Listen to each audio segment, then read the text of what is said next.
నమస్కారం. ఓం గం గణపతయే నమః. స్వర్ణలక్ష్మీ నమస్తే అస్తు. పరబ్రహ్మ స్వరూపిణి రాజ్యం దేహి ధనం దేహి సర్వకామాంచ దేహి మే. అందరికీ స్వర్ణలక్ష్మి అమ్మవారు ఎప్పుడు ప్రతి నిమిషం సంతోషంగా ఉండే విధంగా, చక్కగా నవ్వుతూ ఉండే విధంగా, ఆనందభరితంగా ఉండే విధంగా మనల్ని అందరినీ అనుగ్రహించాలని, అంతేకాకుండా మనందరికీ రాజ్యాధికారం ఉండే విధంగా అనుగ్రహించాలని, అమ్మవారు మనందరికీ సమృద్ధిగా ధనం ఇవ్వాలని, అంతేకాకుండా ప్రతి ఒక్కళ్ళకి వాళ్ళ మనసులో ఉన్న కోరిక తక్షణమే నెరవేర్చే విధంగా అమ్మవారికి మనకు ఆశీర్వాదం ఉండాలని చెప్పేసి కోరుకుంటూ ముందుకెళ్దాం. ఈరోజు మనం చెప్పుకోబోయే విషయం ఏంటంటే, కుజుడు వచ్చేటప్పటికి మిథున రాశిలో ప్రవేశిస్తున్నాడు. ఆగస్టు 2వ తారీఖు నుంచి సెప్టెంబర్ 18th వరకు వాళ్ళు ఆ మిథున రాశిలోనే ఉండటం జరుగుతూ ఉంటుంది. తద్వారా 12 రాశుల వారికి చాలా విషయాల్లో అనేక రకాలైన మార్పులు చేర్పులు వచ్చే అవకాశం ఎక్కువగా ఉంటుంది. కొంతమంది అనుకూలంగా ఉంటుంది, కొంతమందికి వచ్చేటప్పుడు ప్రతికూలంగా ఉంటుంది, కొంతమందికి కొంచెం ఇబ్బంది పెట్టే విధంగా ఉంటుందని తెలుసుకోవాలి. కుజుడు వచ్చేటప్పటికి ధైర్యానికి, పరాక్రమానికి, హీరోయిజానికి సంబంధించిన గ్రహము. కుజుడు వచ్చేటప్పటికి ఎనర్జీ, స్ట్రెంగ్త్, ఇనిషియేటివ్ అనే పనికి ముందుకెళ్ళాలంటే దానికి సంబంధించిన గ్రహము. యంగర్ బ్రదర్స్ సిస్టర్స్ ఎవరుంటే వాళ్ళకి సంబంధించిన గ్రహము. అంతేకాకుండా మోస్ట్ ఇంపార్టెంట్, కుజుడును భూమి పుత్ర అంటారు. అంటే ల్యాండ్స్, ప్రాపర్టీస్, బిల్డింగ్, కన్స్ట్రక్షన్ వీటికి సంబంధించిన గ్రహం. కుజుడు వచ్చేటప్పటికి మిలిటరీ, పోలీస్, సైన్యాధ్యక్షులు ఇలాంటి వాటికి సంబంధించి వెపన్స్కి సంబంధించిన గ్రహము. అలాగే కాకుండా కుజుడు వచ్చేప్పటికి ఫైర్, హీట్, ఇంజనీరింగ్, టెక్నాలజీ, ఫోర్స్ని అప్లై చేసే ఇట్లాంటి పనులన్నిటి కూడా కుజుడికి సంబంధించిన గ్రహం. ఇలాంటి కుజుడు మిథున రాశిలో 45 రోజులు సుమారు ఉండటం వల్ల మిగతా 12 రాశుల వరకు ఎలా ఉందో మనం చూద్దాం. నమస్కారం. మనం వృషభ రాశి గనక చూస్తే దీని ప్రభావంతో ఎలా ఉండబోతుందంటే, వృషభ రాశి వారికి 2వ స్థానంలో ఈ యొక్క కుజుని యొక్క సంచారం జరుగుతూ ఉంటుంది. ఎప్పుడైతే 2వ స్థానంలో కుజుని యొక్క సంచారం జరుగుతుందో వాళ్ళకి ధనానికి సంబంధించిన వ్యవహారంలో కొంచెం ఇబ్బంది పడే అవకాశం ఎక్కువగా ఉంటుంది. దాచుకున్న ధనం, కూడబెట్టిన ధనం విషయంలో ఖర్చు పెట్టే అవకాశం ఎక్కువగా ఉంటుంది. ఫ్యామిలీకి సంబంధించిన వ్యవహారము, ఇంటి వాతావరణం అంతా కొంచెం డిస్టర్బ్ అయ్యే అవకాశం ఎక్కువగా ఉంటుంది. మాట్లాడే మాట చాలా కటువుగా ఉంటుందని చెప్పుకోవాలి. అలానే ఫుడ్స్ వచ్చేటప్పటికి ఈ టైంలో ఆల్కహాల్ తీసుకోవటం, బాగా పొల్లటి వస్తువులు తీసుకోవటం, బాగా స్ట్రింజెంట్గా ఉండే ఒక పదార్థాలు తీసుకునే అవకాశం ఎక్కువగా ఉంటుంది. అయితే బేసిక్ ఎడ్యుకేషన్ ఎవరైతే చేస్తారో ఎల్కేజీ, యూకేజీ, 5th క్లాస్ లోపు ఇలాంటి వాళ్ళకి ఎడ్యుకేషన్ సంబంధించిన వ్యవహారాలలో కొంచెం స్లోగా ఉండే అవకాశం ఎక్కువగా ఉంటుంది. టోటల్గా చూసుకుంటే కొంచెం కంటికి నొప్పి కానివ్వండి, తర్వాత కళ్ళకు సంబంధించి, కుడి కంటికి సంబంధించి ప్రాబ్లమ్స్ వచ్చే అవకాశం ఎక్కువ ఉందని మీరు గమనించుకోవాలి. వృషభ రాశి వారికి మనకు సంస్కృతంలో మహర్షులు ఒక శ్లోకం కూడా చెప్తారు.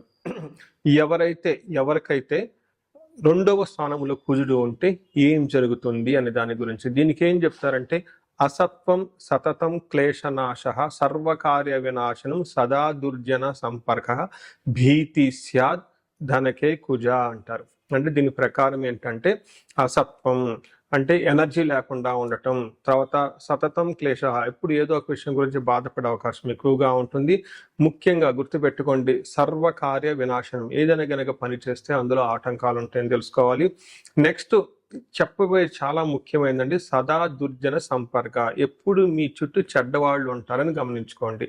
ఈ టైంలో చాలా వరకు చెడ్డవాళ్ళు ఉండేసి మిమ్మల్ని ఇబ్బంది పెట్టే విధంగా ఉంటారు. అందుకని ఎవరిని పెడితే వాళ్ళని నమ్మొద్దు. మీకు పక్కన చేరి మీకు చేత డబ్బులు ఖర్చు పెట్టించి వృధాగా మీ చేత అనవసరమైన వాళ్ళ ఖర్చులు పెట్టించి మళ్ళీ తిరిగి మిమ్మల్ని అనే అవకాశం ఎక్కువగా ఉంటుంది. కొంచెం జాగ్రత్తగా ఉండటం ఎంతైనా అవసరం. వీటితో పాటుగా కొంచెం భయం గొలిపే సంఘటనలు కూడా జరిగే అవకాశం ఎక్కువగా ఉంటుంది. చూసారు కదండి, ఈ రాశి వాళ్ళు కొంచెం జాగ్రత్తగా ఈ 45 days మనం చెప్పుకున్న విషయాల్లో ఛాలెంజింగ్ ఉండే అవకాశం ఎక్కువగా ఉంటుందని గమనించాలి. మనం ఈ రాశి వారికి పరిహారాలు చూసుకుంటే, ఇందులో పరిహారాలు 2-3 రకాలుగా చెప్తానండి. ఒకటి సెల్ఫ్ రెమెడీస్, మీరు చెప్పుకునే పరిహారాలు చెప్తాను. 2వ పరిహారం మీరు గమనించుకుంటే, ఈ యొక్క శ్రావణ మాసాన్ని దృష్టిలో పెట్టుకొని ఈ శ్రావణ మాసాన్ని ఎలా సద్వినియోగం చేసుకోవాలో దాని గురించి పరిహారాలు చెప్తాను. తర్వాత విశేష పరిహారాలు ఉన్నట్టు మీ యొక్క ఇండివిడ్యువల్ జాతకానికి సంబంధించిన పరిహారాలు 3 లెవెల్లో పరిహారాలు చెప్తాను. ఫస్ట్ ఏంటంటే, మనకు శ్రావణ మాసం వస్తుంది కాబట్టి ఈ శ్రావణ మాసాన్ని మనం సద్వినియోగం చేసుకునే విధంగా స్వర్ణలక్ష్మి విశేష హోమం అనేది ఒక హోమం జరుగుతూ ఉంటుంది. ఎవరైనా గనక అది నా సమక్షంలో జరుగుతూ ఉంటుంది. ఎవరికైతే 16 మంది లక్ష్మీలు కావాలి, సిద్ధలక్ష్మి, మోష్టలక్ష్మి, ఇష్టలక్ష్మి, గజలక్ష్మి, ఇలా అనేక మంది లక్ష్మీల యొక్క కటాక్షం మీకు కావాలనుకుంటే స్వర్ణలక్ష్మి విశేష హోమం జరుగుతూ ఉంటుంది. ఇక్కడ స్వర్ణలక్ష్మి అమ్మవారి దేనికి ప్రతీక అంటే మీ యొక్క సంపదలకి విలువ పెరగటానికి స్వర్ణలక్ష్మి అంటారు. అంటే ఆల్రెడీ మనకు ఇల్లు ఉండొచ్చు, సంపాదన ఉండొచ్చు, పిల్లలు ఉండొచ్చు, అందరూ ఉండొచ్చు. అయితే వాటికి విలువ ఇంకా పెరగటానికి కావాల్సిన ఒక శక్తి అమ్మవారిని స్వర్ణలక్ష్మి అంటారు. ఈ యొక్క స్వర్ణలక్ష్మి విశేష పూజ చేయడం జరుగుతుంటుంది. అమ్మవారికి ఎంతో ఇష్టమైన తామర పూలతో ఈ యొక్క హోమం చేయటం జరుగుతుంటుంది. అమ్మవారికి ఇష్టమైన అనేక పుణ్య ద్రవ్యాలు మొత్తం ఈ పూజా సామాగ్రి వాడటం జరుగుతుంటుంది. ఇది అయిపోయిన తర్వాత ప్రతి ఒక్కరికి 3 వెండి కాయిన్స్ ఇవ్వటం జరుగుతుంటుంది. ఒకటి బీరువాలో పెట్టుకోవడానికి, ఒకటి మీ పర్సులో పెట్టుకోవడానికి, ఒకటి పారే నీళ్ళల్లో డ్రాప్ చేయటానికి. ఇలా ఒక కుబేర మూటని కూడా ఇవ్వటం కూడా జరుగుతూ ఉంటుంది. ఇది గ్రూప్గా సామూహికంగా చేయటం జరుగుతూ ఉంటుంది. దీన్ని అందరూ సద్వినియోగం చేసుకోవాలని చెప్పేసి నేను కోరుకుంటున్నాను. నెక్స్ట్ రెమెడీస్, ఈ కుజుడికి సంబంధించిన ఇంట్లో చేసుకునే రెమెడీస్ ఏంటంటే, ఫస్ట్ కందులు 1 kg దానం ఇవ్వగలిగితే చాలా బాగుంటుంది. సుబ్రహ్మణ్యేశ్వర స్వామి భుజంగ స్తోత్రం చదివితే ఇంకా చాలా బాగుంటుంది. ఎవరైనా గనక ఇంకా ఆంజనేయ స్వామి గుడికి వెళ్ళి మంగళవారం గనక ఆకు పూజతో గనక పూజ చేయించగలిగితే ఇంకా బాగుంటుంది. ఇవి సెల్ఫ్ రెమెడీస్ అని చెప్పుకోవచ్చు.